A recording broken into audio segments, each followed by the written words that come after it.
The Ballad of Pyramisa Sahl Hasheesh, a tragedy in five-star disguise. Oh, gather round, my fellow travelers, and let me weave you a tale so wretched, so unholy in its mediocrity, that even the ghosts of bad vacations past would shudder. This is the story of Pyramisa Sahl Hasheesh Resort, a place where dreams go to die, where the term five-star is a cruel joke, and where the only thing more inflated than their prices is their audacity. Act I. The grand deception. Picture this. You arrive, weary but hopeful, clutching your suitcase like a life raft. You emailed Ahid because you are a civilized human asking for an early check-in for your tiny, exhausted child. But alas, the hotel staff, with the moral compass of a pickpocket, demand a tip up front. Not after service, not as gratitude before. And when you refuse because tipping is for good service, not bribery, they magically have no rooms ready. Yet oh, the irony. Empty rooms wink at you from every hallway, mocking your suffering. This, my friends, is not just bad service, it's extortion.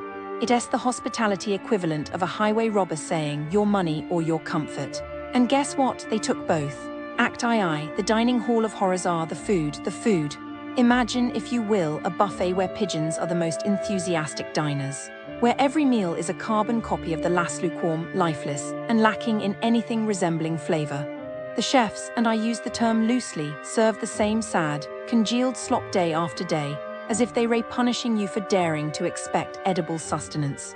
And the plates, oh, the plates, paper, flimsy, disposable, flying away in the beach wind like some kind of dystopian picnic, because nothing says luxury like chasing your dinner down the shore like a feral seagull. Act III. The invasion of privacy and lizards. Now, let us speak of rooms. Not the promised sea view suites you paid for, oh no, those were mythical, like unicorns or competent management. Instead, you get a dungeon, moldy silicone, flickering lights and lizards. Not one, but multiple reptilian roommates scurrying about like they pay rent.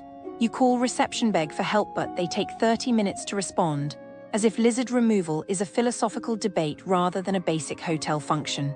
And then the ultimate violation: a staff member bursts into your room without knocking, while you lay half-dressed, as if privacy is a privilege and not a human right. This isn't just unprofessional, it's traumatizing. Act IV. The Great Power Outage, aka Hell on Earth. Imagine 43°C, no air conditioning, no electricity, for 12 hours. You sit there sweating like a sinner in church while the staff shrug as if power is some mystical force beyond their control.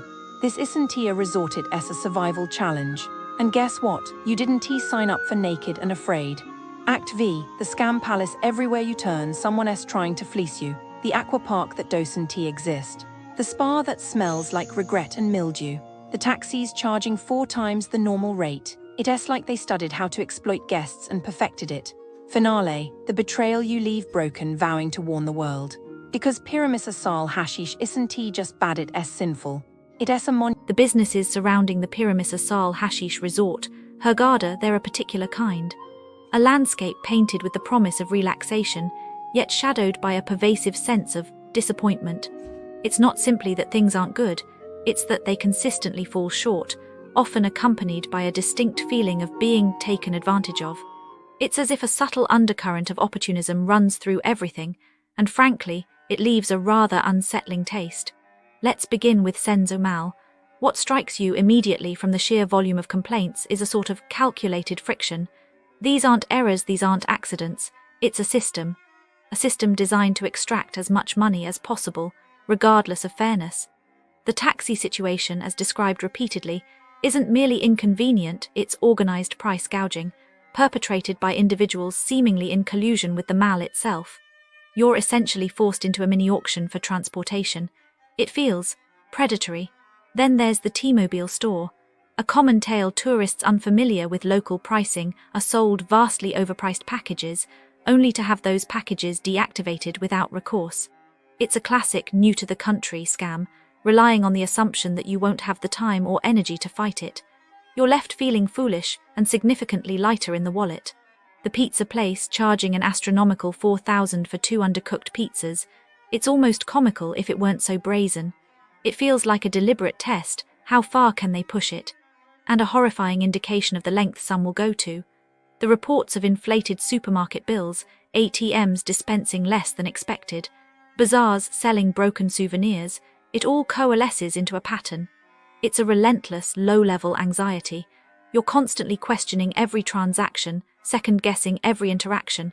Even the cleanliness of the bathrooms became a recurring issue. It's a telling detail, isn't it?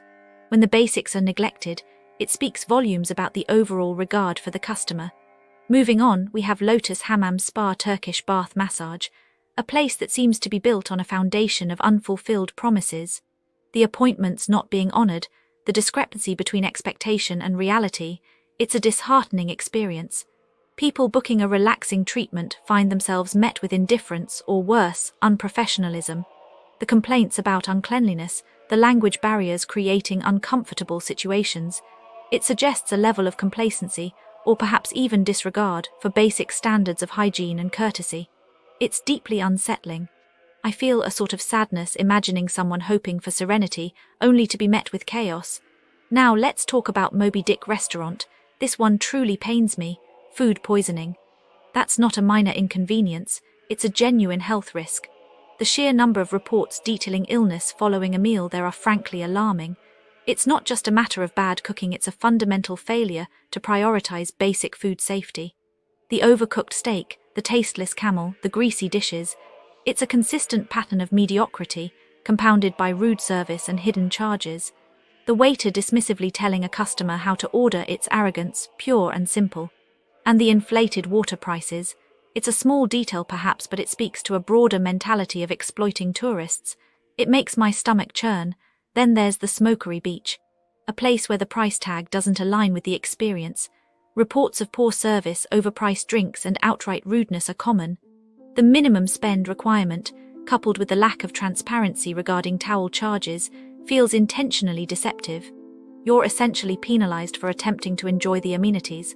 The insistence on cash payments only, especially when the card machines, conveniently, malfunction, it raises serious questions. And the sunbed situation with arbitrary restrictions based on party size, it's just petty. It feels like they're actively trying to create a negative experience. My chest tightens a little, thinking about the frustration and disappointment of a family vacation being soured by such needless obstacles. Finally, we arrive at Il Gusto Beach Club. The consistent theme here is exploitation. The exorbitant prices, the malfunctioning card machines, the relentless pressure for cash payments. It's a systematic attempt to extract maximum profit from unsuspecting tourists. The reports of hidden charges, limited menu options, and unhelpful staff create a climate of distrust. The fact that the card machine always works when you're paying for the sun. Script content. I was just looking around Pyramisa Sahl Hasheesh Resort in Hurghada. And wow, some of these shops nearby, they really know how to play games with tourists, Like it's not all of them, but some they just see a tourist and think, money. First, jewelry shops here, oh my God. One tourist went into this little shiny store near the resort, and the shopkeeper was all smiles like, oh, beautiful ring. Only £50. But then when she tried to leave, suddenly it was no, you must pay, you touch it. They trapped her inside arguing for so long, can you imagine? She ended up paying 10 just to escape. And then the shopkeeper got mad at her. Like, I hate you. Wow, what do you think happened after? Probably she ran back to her hotel, shaking, and never went into another shop alone. And that shopkeeper, still there, probably doing the same thing today. Then taxis, the taxis.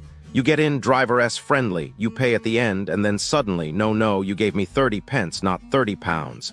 Like really?